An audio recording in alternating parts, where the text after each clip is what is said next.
In the heart of the city, the streets were always filled with movement. People hurried past one another, wrapped up in their own lives, barely pausing to notice the struggles that happened just out of sight. The city was a place where time moved faster than most could keep up with, and everyone seemed to be chasing something. Status, wealth, success. Among the crowd, there was Nathan, a successful entrepreneur who had climbed his way to the top through years of hard work. His office was on the penthouse floor of a sleek building that touched the sky. Every morning, he arrived in a shiny black car, impeccably dressed in suits that were tailored to perfection. His world was filled with luxury, designer shoes, expensive watches, and fine dining. To Nathan, life was a game, and he was winning. But Nathan's life was very different from the one lived by Mark, the building's janitor. Mark was there before the sun came up and long after the office workers had gone home. His job was never noticed by most. He cleaned the floors, emptied the trash, and polished the windows, all while blending into the background of the building. Mark's clothes were worn, his hands rough from years of hard labor. His tired eyes carried the weight of a life spent struggling, trying to make ends meet. Unlike Nathan, who had the luxury of comfort and wealth, Mark had learned to survive in a world that often overlooked people like him. Yet, despite the differences, they shared the same space, unknowingly crossing paths each day. Two men, living entirely different lives in the same building in the same city. One was living in abundance, while the other was simply trying to get by. One crisp morning, as the sun peeked through the city's towering skyscrapers, Nathan walked into the building, as he did every day. His polished shoes clicked sharply against the marble floors as he breezed past the reception desk and toward the elevators. He was absorbed in his phone, scrolling through messages, emails, and reminders. The world outside his screen was nothing more than a blur, each person a shadow in his busy life. As he reached the lobby, he noticed Mark for the first time that week. Mark was there as always, sweeping the floor near the entrance. His uniform, a faded blue jumpsuit with patches on the elbows, looked worn from years of use. He moved methodically, his back slightly hunched from the endless hours of cleaning and maintaining the building. Mark glanced up when he saw Nathan approaching, his face softening into a polite, tired smile. "Good morning, Mr. Nathan," he greeted, his voice quiet but respectful. Nathan didn't look up immediately, still engrossed in his phone. He offered a brief nod, acknowledging Mark's greeting without a second thought. To him, it was just another exchange, just another person trying to earn a living in a world that didn't really care. Nathan's eyes, however, briefly flickered over Mark's uniform, and a small, barely noticeable smirk tugged at the corner of his lips. He couldn't help himself. The contrast between the janitor and himself was too glaring to ignore. The man in front of him was stuck in a job that barely paid enough to survive. His life nothing more than a cycle of cleaning up after people like Nathan. People who had achieved success, who had built empires, who deserved respect. Poor guy, Nathan thought, shaking his head slightly as he moved past Mark. His mind quickly dismissed the brief encounter as unimportant, as if Mark were nothing more than a background character in Nathan's own story. But then, as Nathan turned to enter the elevator, he saw his colleagues approaching. They were just as absorbed in their conversation as he was in his phone, but when they spotted Mark, they all stopped for a moment. One of them, Greg, laughed loudly and pointed at Mark, his voice dripping with mockery. "Look at that guy," Greg chuckled, loud enough for Mark to hear. "Still wearing that raggedy uniform. He's been doing that same job for what, years?" The others laughed too, nodding in agreement. "Some people are just stuck," another colleague added. "I'm sure that's all he'll ever be, a janitor." Nathan, feeling the shared moment of superiority, couldn't help but join in. He let out a chuckle, shaking his head. "Yeah, I'm sure he'll be cleaning floors until he retires," he said, glancing back at Mark, who had lowered his head, his face unreadable as he continued his work. In that moment, Nathan felt a rush of pride. He was at the top of the ladder. He didn't need to clean floors or do the menial work that others did. His life was the life everyone else envied. Wealth, status, and success. These were the true markers of a person's worth. And in Nathan's mind, there was no higher praise than the life he led. As the elevator doors closed, Nathan leaned against the wall, his eyes still on his phone, a smug smile lingering on his face. The laughter of his colleagues echoed in his ears, and for a moment he allowed himself to bask in the comfort of his own superiority. But what Nathan didn't realize was that the man he had just mocked had a story he could never imagine, a story that would soon turn his world upside down. As Nathan and his colleagues disappeared into the elevator, Mark remained at the entrance, silently continuing his work. His broom moved in slow, steady sweeps across the floor, the bristles gently scratching against the marble. There was no anger in his actions, no sign of the words that had been spoken behind his back. Mark had long since learned to keep his emotions hidden, locked away where others couldn't see them. He didn't react, didn't raise his voice or show his frustration. He simply moved on, his movements methodical and precise, as though nothing had happened at all. His life had taught him that silence was often the only answer when the world seemed to mock him, when it overlooked his existence and saw him as nothing more than a janitor, a man without a name or a purpose beyond cleaning. But beneath that quiet exterior, Mark carried a lifetime of stories that no one would ever hear. His mind often drifted back to a time long ago, to days that shaped him in ways that were impossible to undo. Years earlier, Mark had been a soldier. He had enlisted right after high school, eager to serve his country and prove himself. He was young, filled with idealism, ready to take on whatever challenges the world had to offer. He had no idea how much that world would change him. Mark had seen things that no one should ever have to see. Battles fought in distant lands, the screams of men falling on the battlefield, the faces of those who never came home. The war had taken everything from him: his innocence, his peace of mind, and in many ways, his soul. He had returned home with scars that weren't visible to the eye, but were carried deep within him. His body had healed, but the wounds inside him were far from gone. Returning to civilian life was harder than he'd ever imagined. The world didn't understand what it meant to carry the weight of war. People moved on, unbothered, while Mark struggled to fit back in. He had tried to find jobs, tried to build a new life, but nothing ever felt right. The loud noise of everyday life, the constant rush of people and cars, overwhelmed him. He couldn't relate to the world he had come back to. Eventually, he found work as a janitor, a quiet, unnoticed job that allowed him to hide. It wasn't much, but it was something. It wasn't the life he had dreamed of, but it was a life nonetheless. Mark had learned to live in the shadows, just another face among many, keeping his head down and his emotions even lower. The world might have forgotten him, but he kept moving forward, quietly, silently, finding strength in the most unexpected of places. As the days passed, Nathan continued his routine, never once stopping to consider that his view of Mark might be anything less than the truth. He saw the janitor every morning and evening, always with that same tired look in his eyes, always silently cleaning. To Nathan, Mark was just another nobody. A person stuck in a job with no future. He'd make the occasional comment to his colleagues when Mark was near, each one laced with that same smug superiority, believing his wealth and status were enough to keep him safely perched above others. "Another long day for him," Nathan would say with a chuckle as Mark pushed his broom past. "Guess that's what happens when you're born into the wrong circumstances."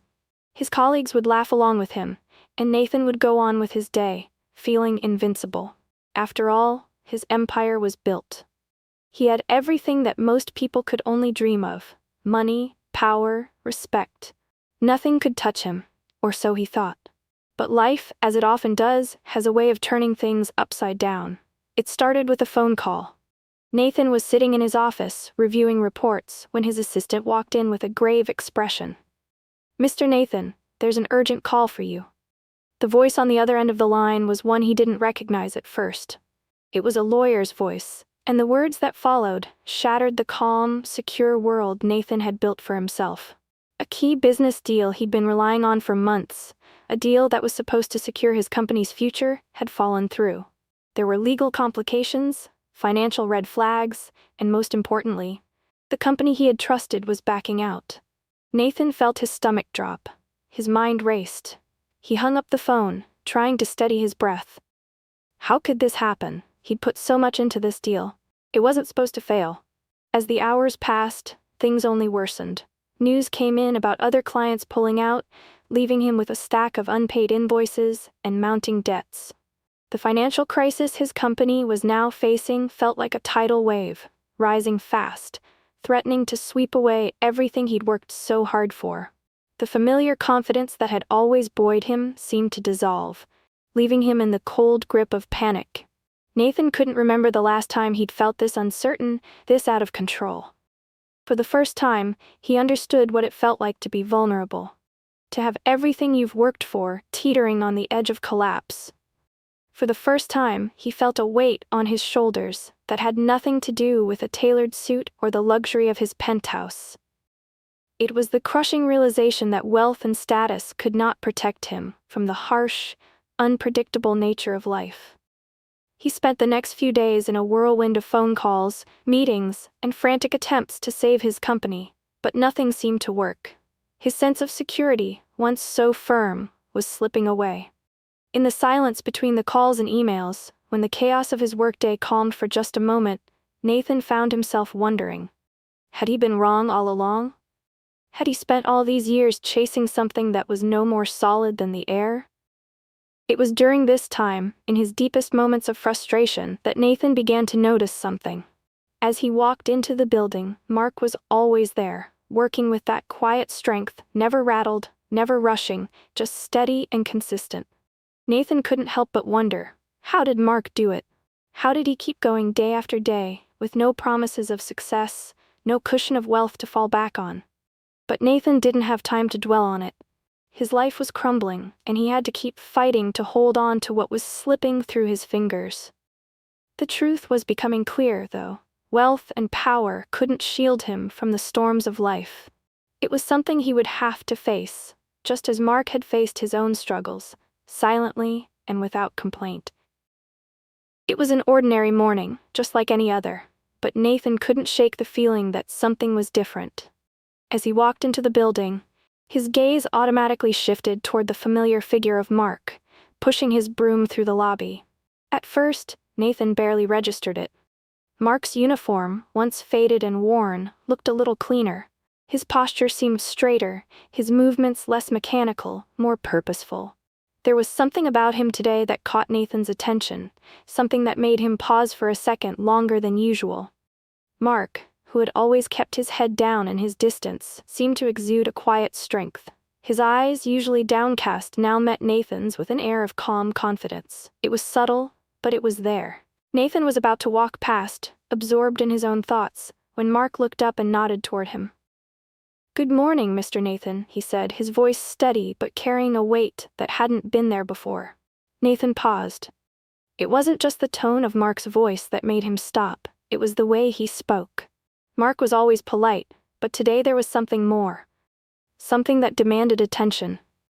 Mark set down his broom slowly, meeting Nathan's gaze with an almost deliberate calmness. For a moment, Nathan didn't know what to say. The man he had always seen as a mere janitor was standing in front of him with a sense of quiet authority that Nathan couldn't ignore. Finally, Mark spoke, his voice low but clear. "I know you probably don't think much of me, Mr. Nathan. I know I don't look like much, but I've been through more than most people could ever imagine." Nathan frowned, confused. What was he getting at? Mark took a slow breath, his eyes shifting briefly as though recalling something far off. "I was in the military for many years. I fought in a war, and I have seen things that most people will never understand, things that change you." What? Nathan's heart skipped a beat. The words hung in the air, heavy and unexpected. Mark continued, "I didn't just fight for my life, I saved countless others. I did things I don't talk about. I have medals, honors, but none of that really matters now." His eyes flicked downward for a brief moment, as if the memories were weighing him down again. "I came back, and life didn't really have a place for me. So, I do this. I clean the floors and keep my head down. It's not glamorous, but it's what I've got." Nathan stood frozen, his mind racing. The man he had laughed at, the man he had mocked, was a war hero, a veteran who had given everything for his country, for others. The realization hit Nathan like a punch to the gut. He opened his mouth to say something, anything, but the words caught in his throat. The arrogance he'd carried around like a shield crumbled in an instant. How could he have been so blind, so thoughtless? The quiet janitor he'd dismissed as nothing was someone who had sacrificed more than Nathan could ever fathom. Mark gave a small, almost imperceptible smile, as if he had anticipated the surprise in Nathan's eyes. "You don't have to pity me, Mr. Nathan. I'm not looking for sympathy, but maybe, just maybe, you'll understand that there's more to people than what you see on the surface." Nathan stood there, speechless, the weight of his own ignorance settling in, and for the first time in a long time he felt small. Mark's words hung in the air, heavy and unexpected, as Nathan stood there, frozen. Mark took a deep breath, as if gathering his thoughts before continuing. "After the war," he began, his voice steady but carrying a hint of weariness, "I came back home to a world that didn't understand me. I was trained to fight, to serve, but no one needed a soldier anymore. I tried, to find work that matched my skills. But it didn't work out. I ended up taking whatever jobs I could, doing whatever it took to survive. A lot of times it felt like I was invisible, just a man trying to keep his head above water." Nathan felt a sharp pang in his chest, a rush of guilt flooding through him. Here he was, standing before someone who had sacrificed everything, yet had never asked for anything in return. And he, Nathan, had laughed at him. Mocked him for doing something as simple as cleaning floors. Mark paused, looking at Nathan as if reading the storm of emotions passing through him. "But here's the thing, Mr. Nathan," he said, his tone softening. "I've never let the world break me. Sure, I've had my moments, like anyone else. I've been through more than I ever thought I could handle. But I keep going. Every day, I get up and do my work. I may be cleaning floors, but I'm still standing. I'm still here." Nathan swallowed hard, the weight of his own arrogance and pride pressing down on him. Everything he had ever believed about success, about what made a person worthy, felt meaningless in that moment. Wealth, status, none of it mattered. He had spent his life looking down on others, thinking that his money and accomplishments made him superior. But now, standing in front of Mark, a man who had fought wars, who had lived through things Nathan couldn't even begin to imagine, all of that seemed insignificant. Mark looked at him, his eyes filled with quiet wisdom. "You don't need to be ashamed of your wealth, Mr. Nathan. It's not a bad thing to have money, to have success, but it's how you use it that matters. It's not about looking down on others or thinking you're better because of it. It's about making a difference, doing something meaningful with what you've been given." Nathan felt the sting of his own shame deepen. He had spent years building an empire. But at what cost? In that moment, he realized that true strength, true success, wasn't measured by how much money you made or the title you held. It was about the character you built, the way you treated others, and the resilience to face life's challenges without letting them break you. He was speechless. The words he wanted to say, sorry, regret, something to express his newfound understanding, eluded him. How could he possibly convey what he was feeling? Mark had shown him, in the quietest of ways, what it truly meant to be strong. Mark gave him a small nod, as if sensing the internal shift happening inside Nathan. "I've done my part, Mr. Nathan. Now it's up to you to do yours." And with that, Mark turned back to his work, the broom sweeping the floor with the same rhythm, the same quiet strength as always. Nathan stood there, watching him, his mind racing, knowing that nothing in his life would ever be the same again. Later that day, as the hours slipped by, Nathan couldn't shake the conversation he had with Mark. His mind replayed the moment over and over, his own arrogance, his mocking laughter, and then the startling revelation of Mark's strength and sacrifice. It had shaken him to his core, and now, as the day drew to a close, Nathan knew he needed to make things right. With a deep breath, he approached Mark as the janitor quietly cleaned the lobby, just as he always did. Mark looked up at Nathan, but there was no judgment in his eyes, no sign of surprise. It was as if he had known this moment was coming all along. Nathan hesitated for a moment, then spoke, his voice sincere. "Mark, I owe you an apology. I was wrong to treat you the way I did. I mocked you, and I can see now how foolish that was. You've done more in your life than I ever will, and I want to thank you. Thank you for your service, for your sacrifice. You've taught me something today that I won't forget." Mark paused, his eyes softening, but he said nothing. He simply nodded, his expression calm, as though he didn't need words to accept Nathan's apology. Then, as if the conversation had never happened, Mark picked up his broom again, returning to his work with the same quiet dignity he had always shown. Nathan stood there for a moment longer, watching him before turning to leave the building. As he walked out into the evening, the weight of the day's revelations settled over him. He wasn't just a richer man in terms of money. He was a richer man in understanding what truly matters. And for the first time in a long time, Nathan felt truly at peace. If you enjoyed this story and found it as meaningful as we did, don't forget to give it a thumbs up. Your support helps us bring more heartfelt stories to life. We'd love to hear your thoughts, so feel free to leave a comment below and share your perspective with us. If you haven't already, make sure to subscribe so you never miss a new story. And if you think this story could inspire someone else, share it with your friends and family. Thanks for watching, and we can't wait to see you in the next one.